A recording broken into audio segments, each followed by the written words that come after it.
मध्य प्रदेश में अनाज के सुरक्षित भंडारण में साइलो बैग के उपयोग के लिए गुरुवार को नई दिल्ली में रसायन और उर्वरक मंत्री अनंत कुमार ने खाद्य नागरिक आपूर्ति मंत्री कुंवर विजय शाह को अवार्ड प्रदान किया।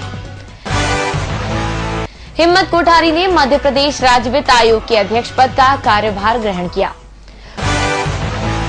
और प्रदेश में डेंगू और मलेरिया रोग नियंत्रण के लिए किए जा रहे हैं प्रभावी प्रयास। नमस्कार, एमपी लाइव की खबरों में आपका स्वागत है और मैं हूं सुप्रिया यादव। ये खबरें देखें विस्तार से। मध्य प्रदेश में अनाज के सुरक्षित भंडारण में साइलो बैग के उपयोग के लिए गुरुवार को नई दिल्ली में रसायन और उर्वरक मंत्री अनंत कुमार ने प्रदेश के खाद्य नागरिक आपूर्ति मंत्री कुंवर विजय शाह को अवार्ड प्रदान किया। इस मौके पर केंद्रीय रसायन और उर्वरक राज्य मंत्री निहाल चंद भी मौजूद थे। उल्लेखनीय है कि प्रदेश में पिछले वर्षों में समर्थन मूल्य पर गेहूं की भारी मात्रा में खरीदी के दौरान जूट के बारदानों की कमी की वजह से मुख्यमंत्री शिवराज सिंह चौहान की पहल पर साइलो बैग में गेहूं के सुरक्षित भंडारण किए जाने की ये अभिनव पहल की गई थी। कार्यक्रम में केंद्रीय रसायन और उर्वरक मंत्री अनंत कुमार ने देश में पर्यावरण को नुकसान पहुंचाए बगैर ग्रीन प्लास्टिक रिवॉल्यूशन का आह्वान किया। अनंत कुमार ने कहा कि कृषि के क्षेत्र में प्लास्टिक का इस तरह उपयोग हो जो इको फ्रेंडली हो।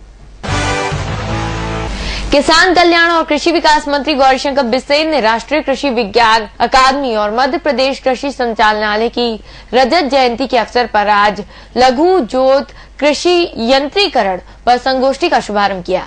बिसेन ने कहा कि आज मशीनीकरण का युग है। खेती में उत्पादन बढ़ोतरी में लघु जोत कृषि यंत्रीकरण आवश्यक है। हम दलहन तिलहन उत्पादन में देश में प्रथम स्थान पर हैं और मोटे अनाज में हमारा योगदान 12% है। बिसेन ने कहा कि गांव के पढ़े लिखे युवा को स्थानीय स्तर पर रोजगार देने के लिए राज्य शासन द्वारा कस्टम हायरिंग सेवा प्रारंभ की गई है। इसमें कृषि यंत्र खरीदने के लिए 40 वर्ष तक के स्नातक युवक को 25 लाख तक ऋण दिया जाता है। इस पर 10 लाख रुपए अनुदान की सुविधा है। राज्य शासन द्वारा कृषि यंत्रों पर 13% वैट समाप्त कर दिया गया है। इसके अलावा 2% टैक्स भी कम किया गया है।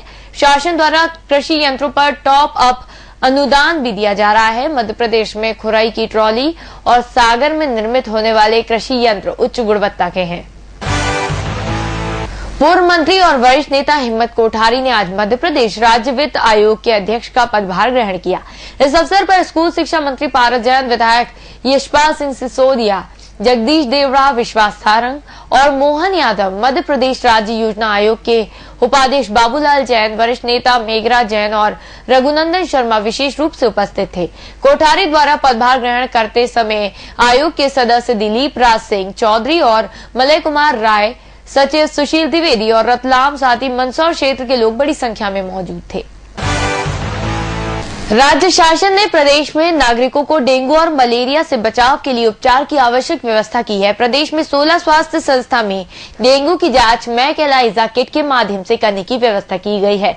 जिन 16 संस्था में ये व्यवस्था है उनमें 5 चिकित्सा महाविद्यालय भोपाल, रीवा, जबलपुर, इंदौर और ग्वालियर के अलावा 7 जिला चिकित्सालय भोपाल, खंडवा, सागर, बैतूल, छिंदवाड़ा, सतना, उज्जैन शामिल हैं। भोपाल में जेपी अस्पताल, बीएमएच, आरसी और जिला मलेरिया कार्यालय में यह सुविधा उपलब्ध है।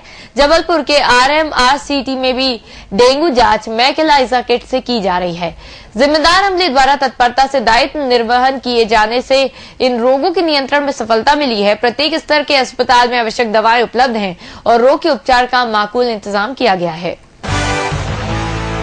श्रम मंत्री अंतर सिंह आर्य 20 जुलाई को प्रदेश के 14 श्रमिक को उत्तम श्रमिक पुरस्कार, 4 श्रमिकों को श्रमिक साहित्य पुरस्कार और 20 उद्योग को उत्तम अंशदानकर्ता प्रबंधन का पुरस्कार प्रदान करेंगे। शहीद भवन में होने वाले इस कार्यक्रम में श्रम मंत्री आर्य शैक्षणिक छात्रवृत्ति के चेक भी वितरित करेंगे। एमपी लाइव की खबरों में फिलहाल इतना ही। आप बने रहिए हमारे साथ। नमस्कार।